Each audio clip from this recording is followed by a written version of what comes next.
Welcome back to the Angry Man Podcast with Jason and Greg.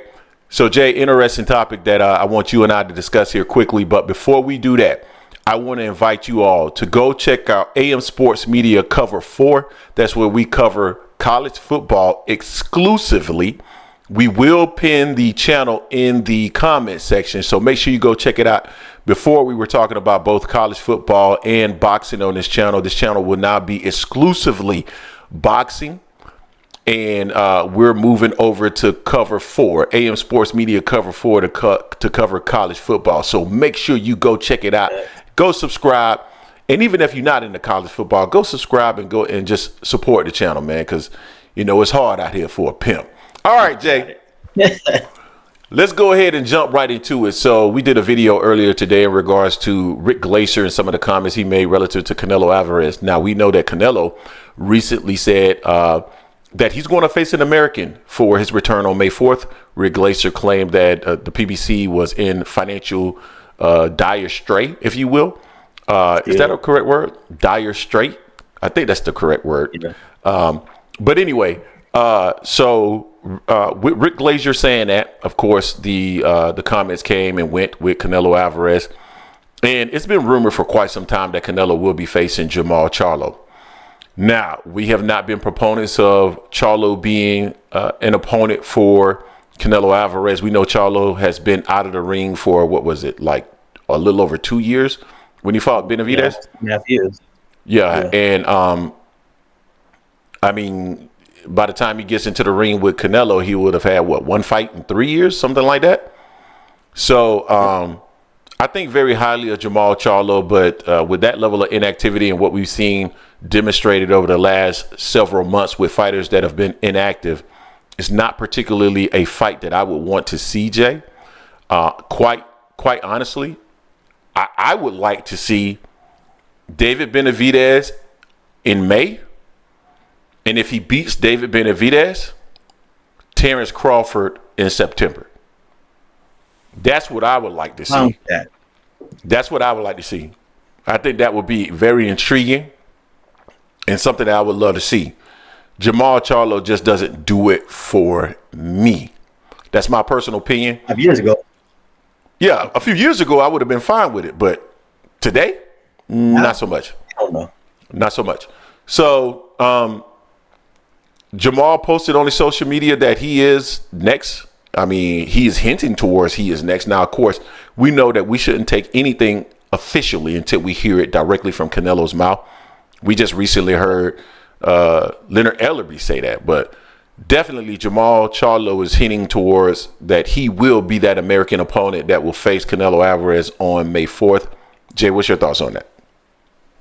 Yeah, I mean, again, RG is wrong again about it if this turns out to be true. And again, I said when it was Jermall announcing Undisputed versus Undisputed, this is a fight we're not asking for. Not a fight we're asking for. The fight I've been beating the drum for the longest has been Benavidez. Of course I'm gonna watch it. We're gonna watch it, but the fight needs to happen is Benavidez. Now they're saying Jermall Charlo now and then Benavidez in September. I'll have to deal with that. But I know they're not gonna do a 2-fight deal just like that because Canelo likes to hedge his bet and like to hold everything close to his chest on that. But I mean, this just lets you know PBC's not broke. And no, we're not a PBC affiliate, anything of the such. But if this holds true, what Jermall has put out there, which I think it probably will, because I don't think he would have put it out there knowing he didn't have a chance in hell getting this fight. It's just going to go along with Canelo's doing what he's doing. He's picking who he wants to fight as not the biggest threat for him at this time. You know, it's good for Jermall to get this fight, you know, but this fight is 4 years overdue. You know, 4 years ago, we would have loved to see this fight because we would have thought this would have been a real competitive fight. This is going to be Jermall's first fight at 168. Second fight in 4 years. So, it's not giving me, I can't wait to see this fight. I'm going to watch it, of course, but it is what it is. So we'll wait and see. And once Canelo announces it, then we'll know it's official. You know, I haven't seen anything on any of Canelo's socials or anything like that.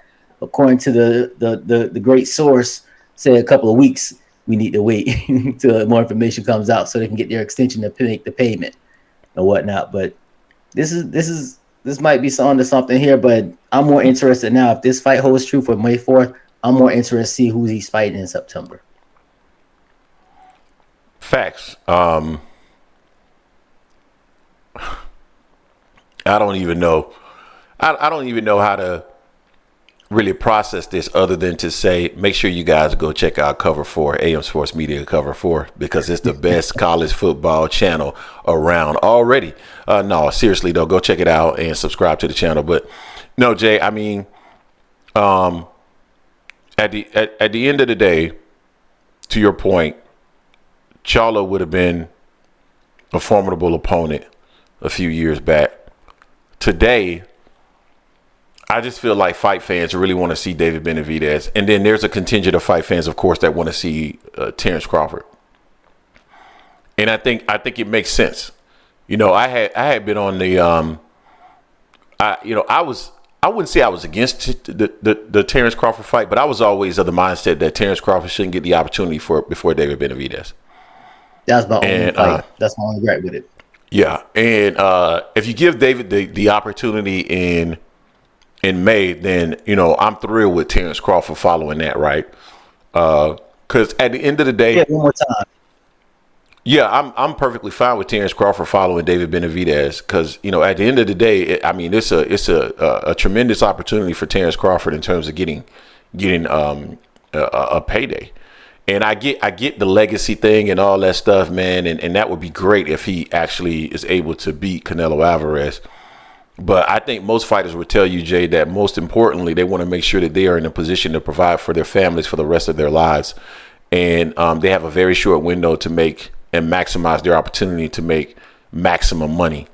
So I would love for Terrence Crawford to get that opportunity to do that. But it should not come at the expense of David Benavidez. And that's my only gripe with it. And Jermall Charlo, this channel covers boxing. So regardless, we'll be watching and we'll be paying for it because we cover boxing. But I don't know how much the general fan is going to be interested in this fight. And I would be curious to see how Canelo as well as PBC would be able to frame it. We just saw Mel basically be non-competitive. And how do you position Maul being off for 3 years to be a believable fight in terms of the level of competitiveness? And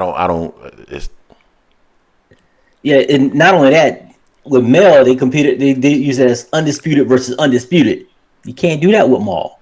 Mm-hmm. I'm like, how you gonna pitch this and how you gonna stack the undercard? Because you're gonna have to stack the undercard to make up for this because people are already going to. They've already seen a Charlo fight a Canelo, or I don't know if you want to call it a fight back in September, what that was, but they're matched up now. Another Charlo fighting them, and you're like, they're just trying to cash out for the family, basically. You know what I'm saying? So I'm like, it's gonna be hard to drum up interest. So you're gonna have to stack the undercard. We've heard that Mr. Bozy said that they're gonna be on the undercard. Boost will be on the undercard for Canelo, so that'll help get more eyeballs on that card. Depending also intriguing on who he may fight as well. But yeah, it's gonna be hard for them to spin this for a guy that's never fought at 168. Agree. You guys tell us what you think in the comment section in regards to Jermall Charlo and what he posted to his social media account. Make sure you go check out AM Sports Cover 4. That's our new college football channel. Go participate, go support, but make sure you hit that subscribe button so that we can get to 1,000 subscribers ASAP. And don't forget to hate, like, comment, and subscribe to this channel. And until next time, peace.